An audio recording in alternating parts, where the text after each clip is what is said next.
Okay, so Nancy is prepping our snackery, so I'm going to continue for the moment until she gets back since the oven needs to preheat. Let's see. So we still have a good bit further south to go on this, but we might get sidetracked. We'll see. Yeah, so I was very confused. I was that private. About the only thing I did that really saved me in any way was getting a good haircut before I went. Instead of being like the guy who looked like, hippie Jesus. And who... Yeah. Which is funny, because before I got that haircut, I had hair down to my mid-back. Down to my shoulder blades. Anyway.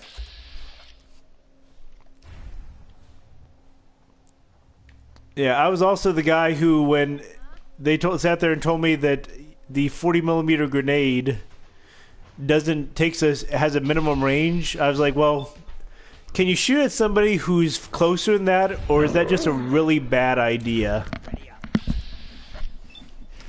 Oh, fun fact. I actually watched Full Metal Jacket the night before I went into the military, and I got all the other recruits with me to watch it. So they were all like freaking panicked the entire time. And actually, fun fact, if it's not already known, is that Arlie Ermy was actually supposed to be a consultant for Full Metal Jacket. And he watched the actor who was supposed to be playing the gunnery sergeant stumble through his lines and use the same, cliche, insults, I guess. Multiple times. And he sat there and he was like, fuck no. No, that is not how it is at all. This has to be better. And they were like... So they did multiple other takes, and they finally got to, and they were like, okay, if you're so goddamn good at this, and you know what the fuck you're talking about, which, I mean, he's a consultant. I assume he fucking knows what he's talking about. Mm-hmm. So fucking show us what the fuck you're talking about. Yep. He cursed for a near minute. Oh, shit. Or more. And never used the same... curse twice. Yeah.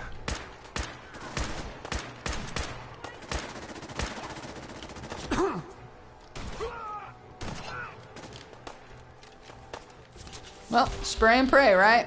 Yep.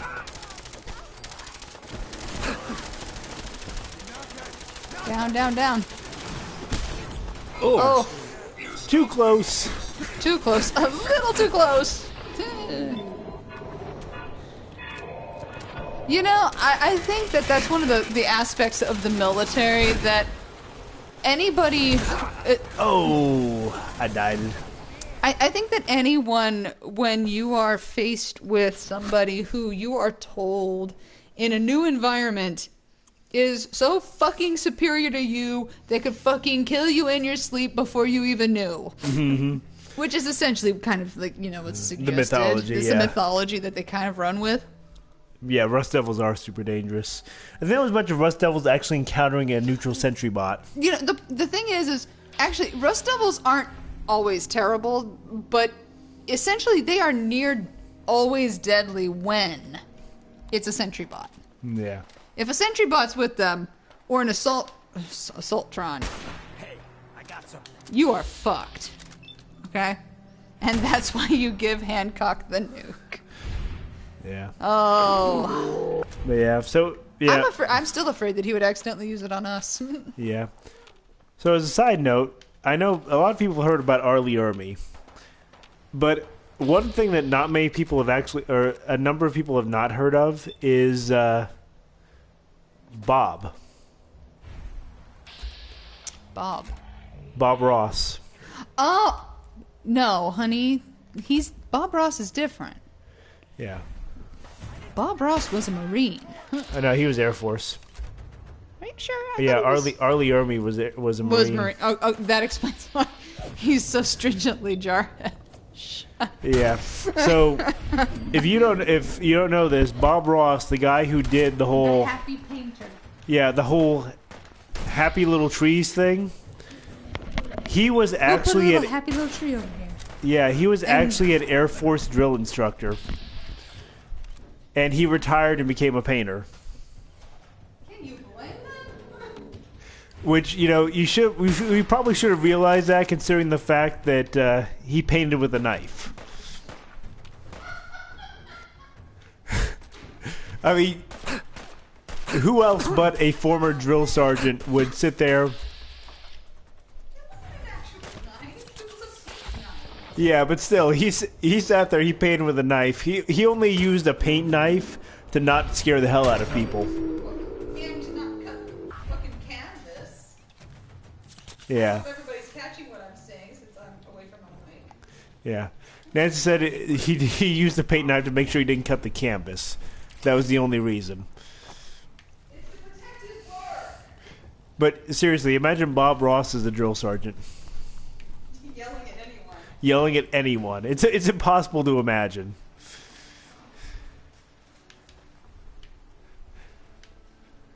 Oh yeah. There was the one other thing I was gonna say about me being a terrible recruit, which was that.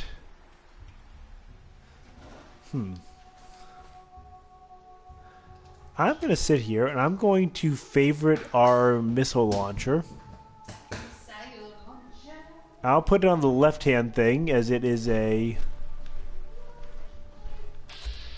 So, okay, the Rust Devils are getting killed. Let them get killed fighting the sentry bot. Almost.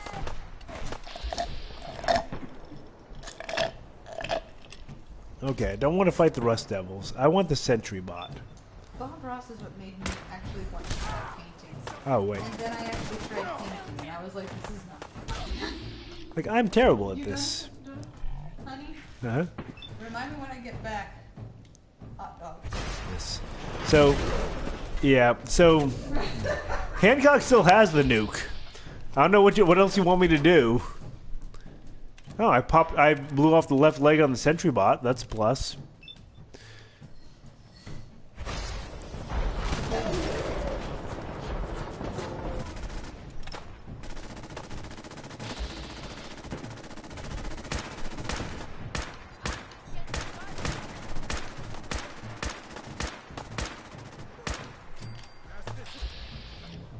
All right.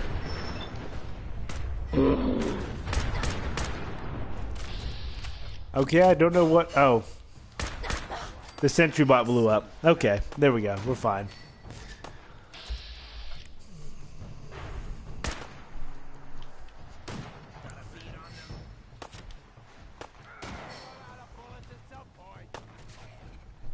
You go, Hancock. Oh, there's a feral ghoul attacking the Rust Devil.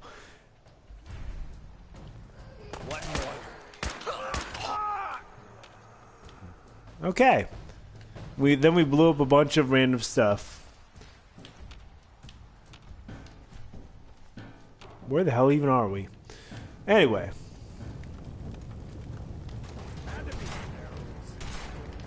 Yes, it did have to be ferals. Woo.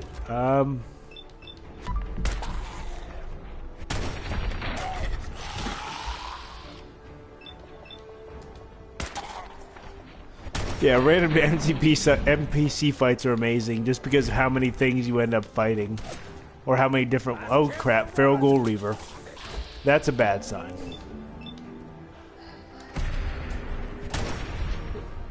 Feral Ghoul Reavers were the most terrifying thing in Fallout 3.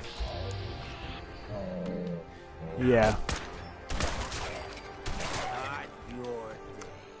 Okay, I think we killed everything. I know, we gave Hancock a nuke and he's like, nah, I'm not doing that. But yeah, the other thing that made... Another example of me as a terrible army recruit involved a actual rifle marksmanship. This Jamaica Plain? Supposed to be some ancient treasure buried around here. Up for a dig? Yeah, maybe I am, Hancock. Jamaica Plain. But, by the time I went into the military, I had fired some BB guns, maybe one or two other things, and never anything like a rifle. So I had no idea what I was doing.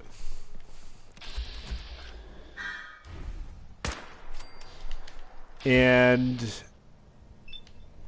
for whatever reason, I could not get over closing both. You know, I would instinctively close both my eyes, anticipating the, you know, blowback and the gases and everything from the from firing, the recoil, the gases, whatever. So, as you can imagine, closing both my eyes before I shot did not result in anything good.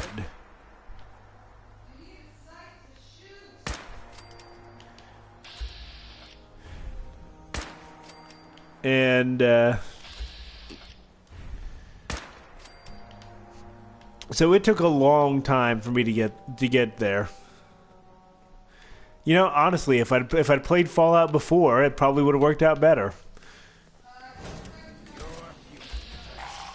Yeah.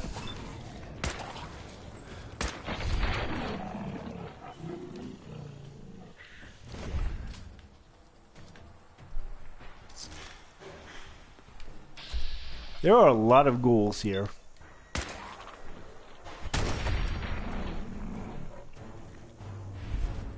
So, eventually, you know, after many trials and tribulations, and there's still more ghouls running around.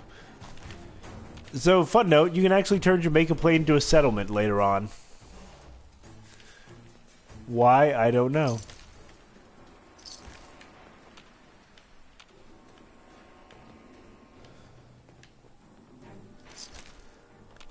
Yeah, so it took me forever to get it. I got to the point where I had memorized the entire target sequence for the range. What was... Something must have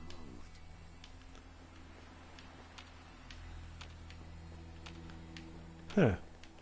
I'm not getting the quest for Jamaica Plain, just a bunch of random ghouls. Somebody says we should send Preston here.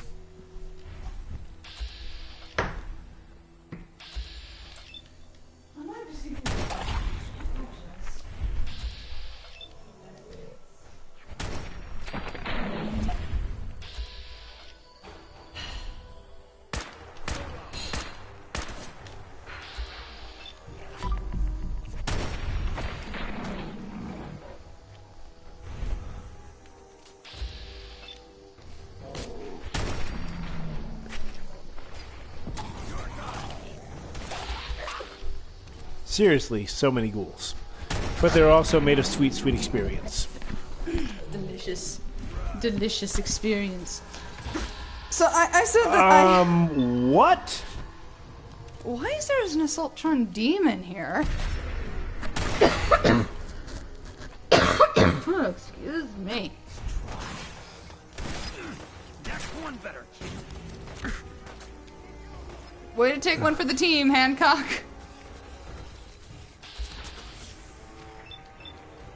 Another fucking Rust Devil fight. This is like all random encounters all the time. So I said that I was going to tell a story. I have a doozy. Oh. Because I don't think that I've told the whole my painting from high school. Mm-hmm. So back when I was in high school, I had to take an elective, and so I chose because multiple of my other siblings had taken art and spoke well of it, and you know our art instructor was very artsy, artsy, and you know whatever. whatever you're gonna read into that. But you know, yeah, he was very artistic. He, for a long period of time, did the, you know, like musicals and stuff like that on the side, on top of teaching, you know, basic art. And, you know, we did the whole, you know, paint this fruit and you know, an egg and glass bottles and all that kind of crap. I mean, I think that if anybody who's taken a painting class, particularly in high school, we've all done that. Help paint these flowers, you know, because they're all like plastic and shit. So, yeah, or a vase or whatever. And so, you know, that's the usual thing. And well, you know, it's the only year I took art, and I think that probably says something about this whole thing. And I mean, I did the fruit standing by a vase of flowers on a table and all that kind of stuff. Your basic still life. Your basic still lifes. And then we were told to look through magazines. Okay. Okay. Look through these magazines and find something that you want to replicate. Mm-hmm. You know, find something that you find beautiful and that you want to try to paint. Okay. And so I looked through this magazine, and I found this beautiful image of... Yeah, where was Bob Ross when you needed him? I watched Bob Ross for like 6 years before this. Really? Okay. Oh, I watched Bob Ross like religiously after, you know, like every Sunday that it was on PBS and they were doing reruns. I watched. I loved Bob Ross. Okay, the problem is that I needed to commune with him in a way that was impossible because I am not an artist. Okay, and I'm totally upfront about this. I am not an artist. I don't even art like Picasso. That's my level of art. Okay, so that's my reality. But so I was like, okay, you know, 14, 15. I'm like 15 years old. It's, you know, you're taking your art class, you know, your art class elective. And I find this very pretty snowscape. You know, it's snowy. It's got. Oh, that's irony. That is. He's carrying a Ghoul Slayer's machete. God, that's kind of sad. Anyway, so you know, so I sit there and I do the whole thing, and I sit there and I find this. It's a pretty snowscape on the top of or on the side of a mountain, and there's this horse. Okay. You know, and it's not like a brown horse. It's a pinto, so it's got like multicolored. It's multicolored, and you know, it's very pretty. And sitting on top, what is? Oh, that's Hancock. Never mind. Yeah. So I take this picture. On top of the horse is a Native American in full headdress. Mm-hmm. Okay, full headdress. And I look at this picture, and there's a superimposed eagle sitting in the background behind this Native American headdressed figure sitting on top of a horse on the side of a snow-covered mountain behind a gray, beautiful sky. And I just sit there and I fall in love with this. I fall in love with this fucking picture. Okay? And I was like, okay. This is what I want to paint. This is what I want to try to paint. Okay? And I start out, I do the snow. The snow looks pretty good. It's got some blue in it. It's got some gray in it. Yeah, it's snow. It's not like pristine snow because the picture's not pristine. Yeah. But it's beautiful. Okay? And so I sit there and I do the sky. And the sky is all of these shades of gray with all of this stuff, okay? So I sit there and I look at this whole thing, and I'm drawn, and I got this so far. I got the background. The background's like Oh, spot. holy shit! Oh my! I found a set of T60 power armor. Okay, but yeah, so I sit there and I look at this, and I'm like, this is going pretty well, right? You know, I got the mountaintop, I got the snow, I got the feel of the sky, and then I sit there and, you know, because I'm drawing it or I'm painting it in layers. So I paint the background behind where the pony is, this pinto horse is gonna be. And I take it and I'm like, okay, so I draw the outline of this eagle, you know, this vague eagle shape standing behind him. And then I draw the horse. And then I draw the horse. And the horse looks terrible. Okay, yeah. And I'm like, okay, but it looks like a horse. Anybody can look at this and say, ah, I see, this is a horse. And I'm like, you know, okay, I can fucking deal with this, okay? Let's continue on. And then I tried to draw the Native American. That did not go so well. But I finished. Okay. He's bad. Bad horse. He's bad. Actually, no, I'm bad for trying on the. Hey, the Evil League of Eagle is of Eagle. That's appropriate. Yeah, the Evil League of Evil is watching. So beware. Yep. Anyway, so I tried to draw this Native American, and you know, I said I finished. Okay, long and short, I'm going to stop right there and say, long and short, I finished the painting. Mm-hmm. Okay, I finished the painting, and it looked good. It looked good until you looked at the Native American on the horse. Didn't you show it to like one of your family members? I showed it to my brother, and I said, hey, what do you think of this? And this is my brother, who's 6 years older than me, and he says, he looks at it, he's just started laughing at me. You know? You have to understand, this is my brother who. Oh crap. Who back in the day. This is my brother who back in the day made a full-scale torso replica of the alien from Aliens. And put it in the corner of our basement to fuck with people. I think our food is ready.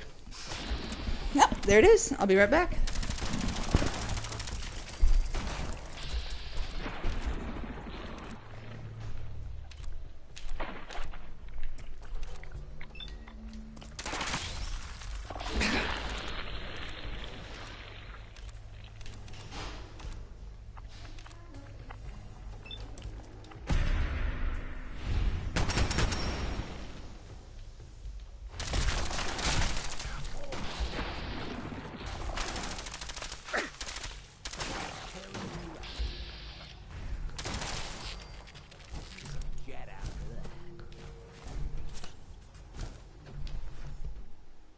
I'm gonna need to restock on some ammo. Oh, and there's a Mirelurk King.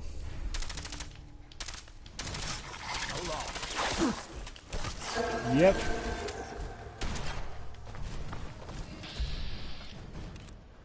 Well, let's see. Let's pop a leg off of him as quickly as we can.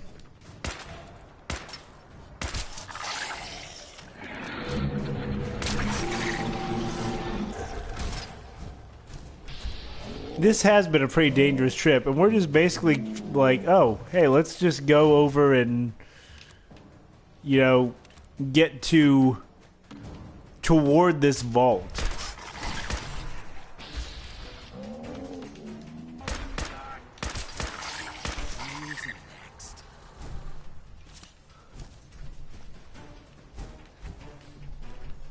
That's true. If you don't count bullets, you're going to end up short some bullets. But yeah, so actually, I'd say, are you coming back? I'm coming back. Okay. Well, yeah. So, what did your brother describe this picture as looking like?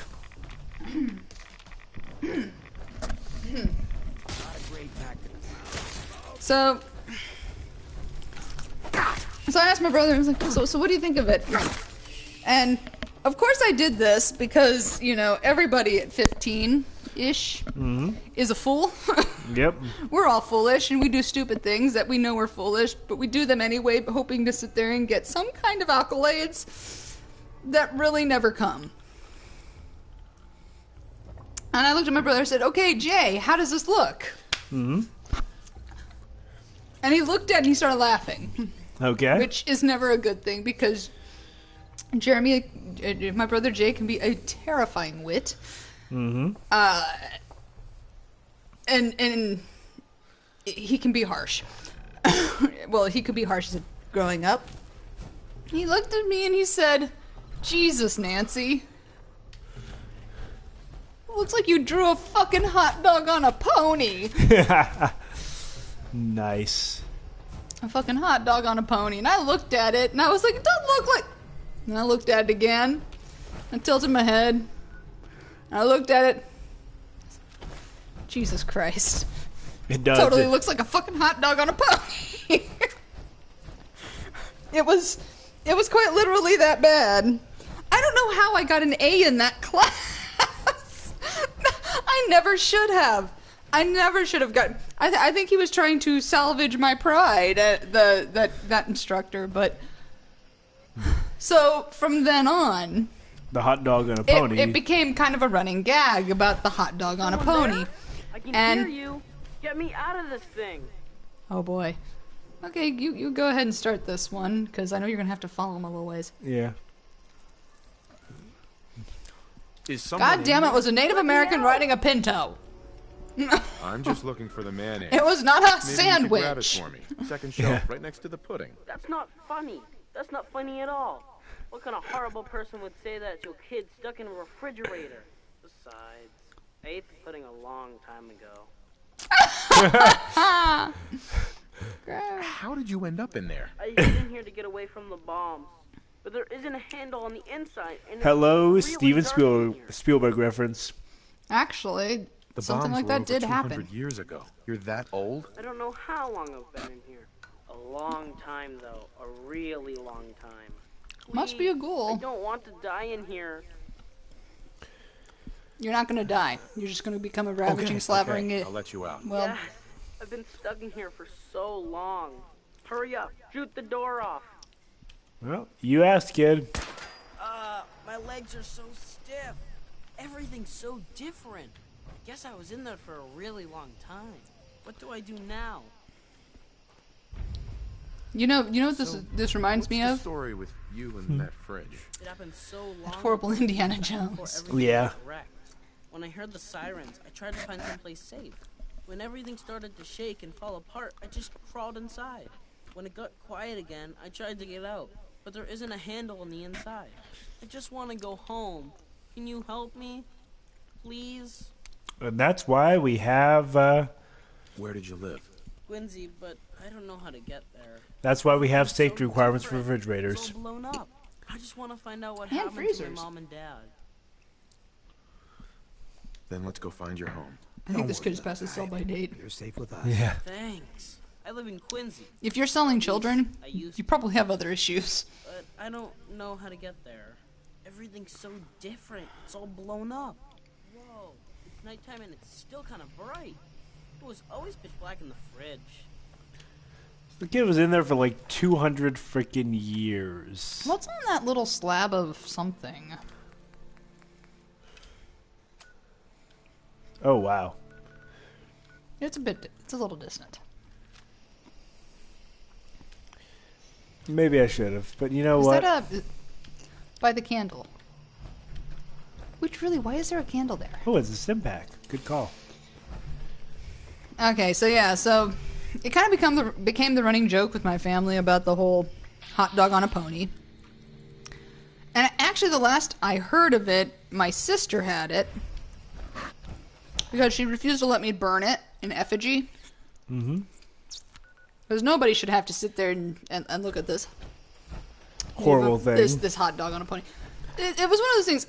I'm not very good at Arting? arting, and I'm really bad with detail work like faces. You know, I mean, trying to get, and even more so when you sit there and you have a paintbrush. Whatever decentness I might have had as an artist with a pen, you throw a fucking paintbrush with paint that I'm not used to, and all of a sudden I'm just like, fuck it. I don't, this is beyond me. So yeah, the last time I heard, my sister had it, and then my parents moved. And when they moved, it kind of got lost to the... It just kind of got lost. And I really hope that the people who bought my parents' old house didn't find a hot dog on a pony in the basement bedroom.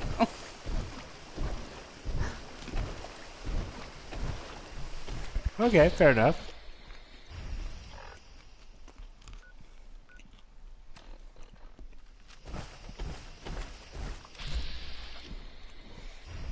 I mean, I remember I took a woodshop class in middle school. They included things like drafting and, you know, enlarging a basic image up into a larger thing. I took that class too. Yeah, and I just remember doing that with a image from Nintendo Power of Samus from Metroid. And a really, like, freaking sweet image of, like, a dragon talking to a child. A couple children from one of the Breath of Fire games. Which I turned into this giant, like, poster-sized thing. Okay, where's Billy at?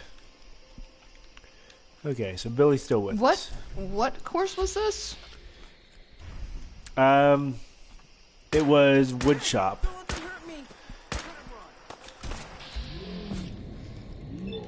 I remember woodshop. I took woodshop for like a year and a third is what they technically called it.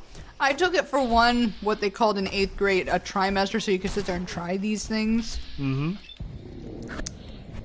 so they set it up so you could sit there and take 6 in a year. So essentially, there was I think it was just before lunch. Set of sections that you could take. That you could take 3 of them over the course of a year. Yep. And then there was a essentially like either just after or the last period of the day version that you could take that had a different set that you could sit there and try. And it included things like home ec. Okay. So we had wood shop, agriculture sciences. Okay. Wood shop, agriculture science, art. Art was one of those. Okay. And I mean, it was just there were various ones that you could choose. And I took wood shop, but my wood shop was nothing like that. And I actually took like a year and a third. And in 8th grade, when I took wood shop, we sat there and we were like, okay, we're going to make a napkin holder. Okay, I think I remember that project. Do you remember the napkin holder with salt and pepper shaker? I don't remember the salt and pepper shaker, but I remember the napkin holder. Ours wasn't. If it had been just a napkin holder, it would have been all right. They added salt. There was a napkin holder, salt and pepper shaker holder. Okay. So you have a vague idea of what this is going to look like. Essentially, it's a vaguely round, and everybody follows the same template. And you sit there and you do this, and so you have this plate, this base plate, and you drill 4 holes in the back, and you attach the other plates, and you know they're all detailed and everything. And you've been working at this the whole 3 weeks, or yeah, what was it, 8 weeks, whatever. And so you sit there and you do that, and then you had to drill 6 holes. Okay. But they had to be very precise, because if they weren't very precise, you would end up with one salt or pepper shaker holder not able to hold the salt or pepper shaker. Changed us. Looks like it did the same thing to you. Don't worry about it, Billy. Your dad and I don't care what you look like. We still love you. Hell, look at us. I missed you guys. It's been so long. Yeah, so we actually returned him to his parents. That's actually quite lucky. Suggests there's a genetic component. I want those ghouls, especially that kid. Which, we talked about... or die trying to save him. Why does he want me? Oh my god, they want Billy. Yeah. Somebody was talking about drugs plus radiation equals ghoul, but here you've got a child who probably wasn't on any drugs who ended up as a ghoul anyway. I think that's more genetic. Just my thing. So that's the question. Yeah, so you sat there and this was the problem with woodshop for me. I ain't got all day. Should I lie or tell them they're under my protection?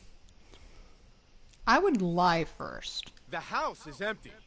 Looks like they left in a hurry. God damn it! All right, boys, we're heading south. Double time.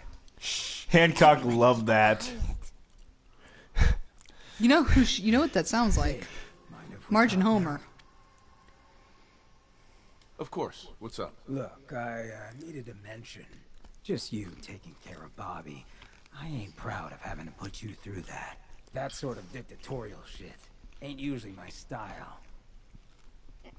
She tried to dupe us both. Dealing with her was the right move. True, but it doesn't change the fact that she's out of the picture because of us. Hell, that sort of bull's the whole reason I became mayor in the first place. Some ass named Vic ran the town for I don't know how long Vic? before that. Guy From was Fallout scum. 2, maybe? Used us drifters like his own personal piggy bank. He had this goon Was Vic squad a he drifter? used to keep people No, alive. probably not. Every Different so one, then. often, he'd let them off the leash, go blow off some steam on the populace at large. Folks with homes could lock their doors, but us drifters, we got it bad. There was one night, some drifter said something to them. They cracked him open like a can of cram on the pavement. And we all just stood there, did nothing. God damn. Was there no one who could have helped? Who knows? Maybe. Honestly, we were all so terrified we couldn't bring ourselves to move until it was over, let alone get help. I felt like less than nothing. Afterwards, I got so high, I blacked out completely. When I finally came to, I was on the floor of the old state house, right in front of the clothes of John Hancock. John Hancock, first American hoodlum and defender of the people. I might have still been high, but those clothes Fair enough. told me what I needed to do. I smashed the case, put him on, started a new life as Hancock? Pretty awesome. After that, I went clean for a bit, got organized, convinced Cleo to loan me some hardware, got a crew of drifters together and headed out into the ruins, started training. Next time Vic's boys went on their tear, we'd be ready for them.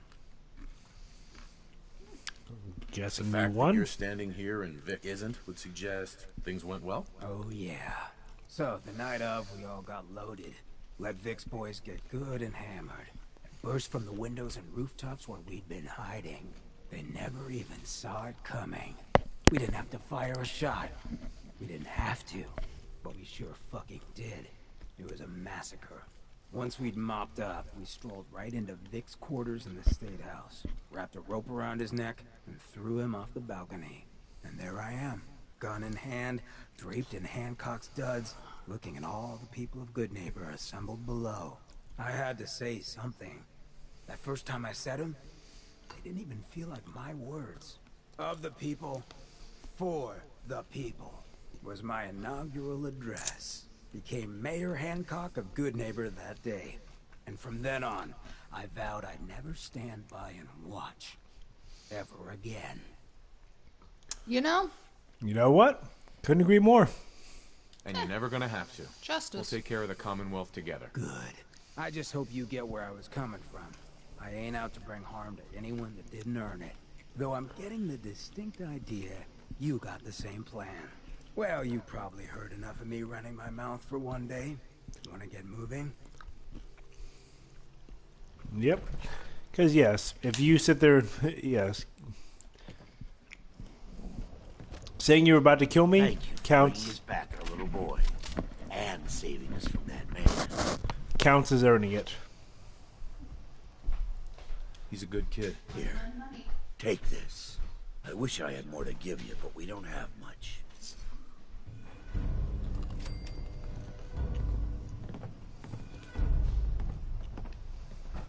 Mm-hmm.